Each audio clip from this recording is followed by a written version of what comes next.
Assalamualaikum warahmatullahi wabarakatuh.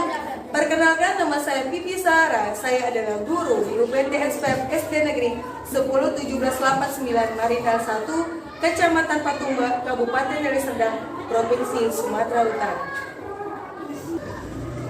Ketika mengajar, kita seringkali hanya berfokus pada penyelesaian materi, di mana target utamanya meskipun hasil belajar rendah, yang penting ketika materi sudah diajarkan semua, hasil yang didapat tidak maksimal, tidak menjadi beban pikiran. Serta kebanyakan jawaban yang didapat adalah, kan saya sudah ajarkan semua materinya. Sama halnya seperti permasalahan yang saya dapat ketika saya mengajar di kelas 6 pada tahun ajaran 2022-2023. Meskipun saya sudah menyelesaikan materi, pada materi ASEAN, anak-anak kurang mampu memahami materi tersebut dengan baik. Terbukti dengan hasil belajar yang rendah. Saya berpikir, apa karena pembelajaran materi ASEAN di kelas 6 SD sudah cukup luas, di mana anak-anak dituntut memahami mulai dari pemanfaatan kondisi geografis, kegiatan ekonomi, bahkan flora dan fauna dari negara-negara ASEAN. Tetapi kalau pemikiran saya terus seperti ini, secara otomatis saya akan membiarkan hasil belajar anak tetap rendah. Hal ini membuat saya berpikir tidak akan membuat perlakuan yang sama dalam mengajar materi ASEAN pada kelas 6 tahun ini. Selamat pagi Anak Ibu. Selamat ceria, luar biasa.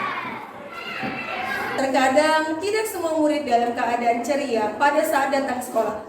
Banyak murid yang memiliki suasana hati kurang semangat. Seandainya saya mengajar dengan metode lama, pasti anak-anak akan semakin jenuh.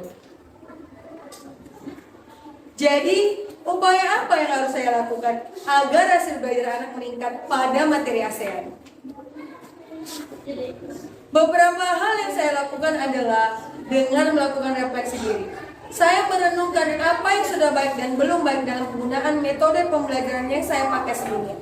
Kemudian saya mencari tambahan masukan kepada rekan sejawat yang ahli di bidangnya, sehingga bertambahlah masukan positif yang bisa saya pakai di dalam kelas. Dan saya akhirnya membuat rencana pembelajaran yang sesuai dengan keadaan di dalam kelas saya saat ini.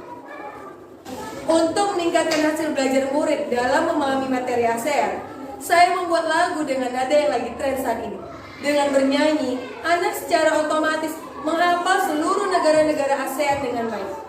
11 negara ASEAN, Indonesia, Malaysia, Singapura, Thailand, dan Filipina, Vietnam dan Brunei Darussalam, Myanmar, Laos, Kamboja, dan yang terakhir Barat Timur Leste.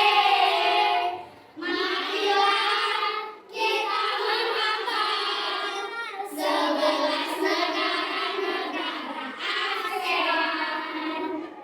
Kemudian, saya membuat media pembelajaran berupa puzzle yang saya namakan dengan Puzzle ASEAN. Dengan menggunakan puzzle ASEAN, selain dapat meningkatkan hasil belajar murid, saya juga mengharapkan tumbuhnya daya nalar murid saat pembelajaran. Bukan hanya ini saja, dengan pembelajaran ini, nilai gotong royong menjadi kunci sukses memenangkan permainan. Cara bermainnya, di sini saya membagi murid ke dalam 2 kelompok, di mana setiap kelompok akan dihadapkan dengan kotak kuis. Murid secara mandiri bertanggung jawab menjawab soal dari kotak kuis yang tersedia untuk kelompoknya. Untuk murid yang benar akan mendapat 1 potongan puzzle yang nantinya akan disusun secara bersama. Terkadang saya juga memadukan permainan tradisional seperti suit jari dalam permainan puzzle ini. Jadi, permainan puzzle ASEAN tidak hanya bisa digunakan pada 1 kali pertemuan dalam rencana pembelajaran, tetapi bisa dilakukan berulang dengan catatan sesuaikan soal di kotak kuis dengan materi dalam RPP.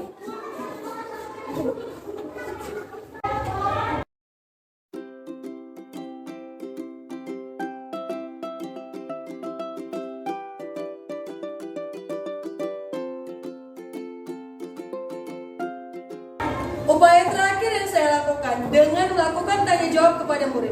Apa yang kamu dapat dari pembelajaran kita hari ini? Berdirinya ASEAN dan nama-nama tokoh ASEAN. Berdirinya ASEAN